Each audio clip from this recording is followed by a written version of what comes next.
Assalamualaikum warahmatullahi wabarakatuh. Halo teman-teman semua, selamat datang kembali di channel saya, Sri Mulyani Biologi.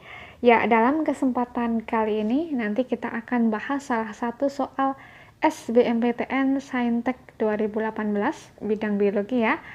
Yang mana soal ini bisa dikatakan termasuk soal yang levelnya high gitu. Oke, kita lihat soalnya. Perhatikan gambar penampang melintang daun tebu di bawah. Sebelum ditranslokasikan ke bagian lain, molekul sukrosa harus dipindahkan dari bagian titik-titik. Oke, jadi di sini ada gambar penampang melintang daun. Daun apa tadi? Ya, daun tebu. Oke, jadi di sini ada kata kuncinya. Ya, jadi pada soal ini selain kita harus paham anatomi daun, kita juga harus paham terkait fotosintesis pada tanaman C4.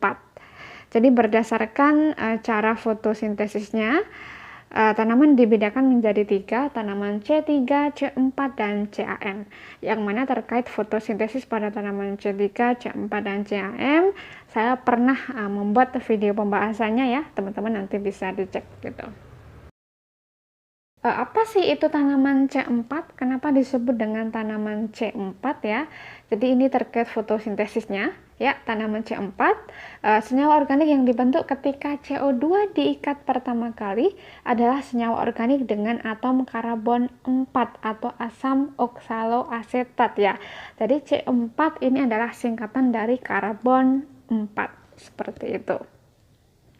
Kemudian untuk tanaman C4 ini dia adaptif di tempat kering. Tadi contohnya adalah tebu.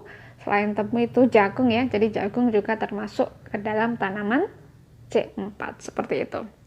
Oke, kita lihat anatominya dulu ya. Jadi dari gambar ini yang A itu adalah epidermis atas, kemudian yang B mesofil, yang C berkas pengangkut ya. Berkas pengangkut, yang D seludang berkas pembuluh atau sel Kranz, yang E epidermis bawah, dan yang F ini adalah stomata. Oke, kita balik lagi ke tanaman C4 ya. Jadi tanaman C4 tadi dia adaptif di tempat kering seperti itu. Ya, untuk tanaman C4 ya, ini teman-teman bisa lihat gambarnya. Jadi untuk tanaman C4 ini ada pemisahan lokasi di mana fiksasi CO2 terjadi di mesofil, sedangkan siklus Kelvin terjadi di seludang berkas pembuluh atau di sel Kranz. Itu ya, fiksasi CO2-nya di mesofil, siklus Kelvinnya terjadi di seludang berkas pembuluh. Kita tahu bahwasanya siklus Kelvin atau reaksi gelap itu menghasilkan produk berupa apa? Ya, berupa sugar ya, glukosa atau sukrosa gitu. Jadi hasil utama fotosintesis ini glukosa atau sukrosa ya. Jadi di manakah tempat dihasilkannya sukrosa ya? Tempat dihasilkannya sukrosa pada tanaman C4 ini adalah bagian seludang berkas pembuluh atau sel Kranz ya. Tadi tempat terjadinya reaksi gelap atau siklus Kelvin.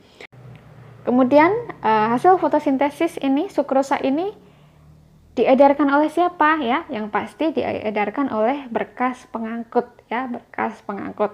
Kita ingat bahwasanya berkas pengangkut yang mengedarkan hasil fotosintesis dari daun ke seluruh tumbuh-tumbuhan itu adalah si floem gitu. Jadi jawabannya di sini sebelum ditranslokasikan ke bagian lain, molekul sukrosa harus dipindahkan dari bagian yang D ya.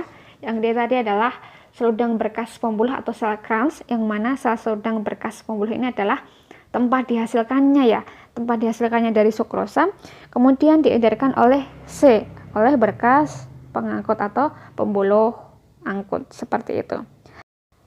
Oke, jadi jawabannya dari D ke C ya, dari seludang berkas pembuluh ke berkas pengangkut atau pembuluh angkut gitu.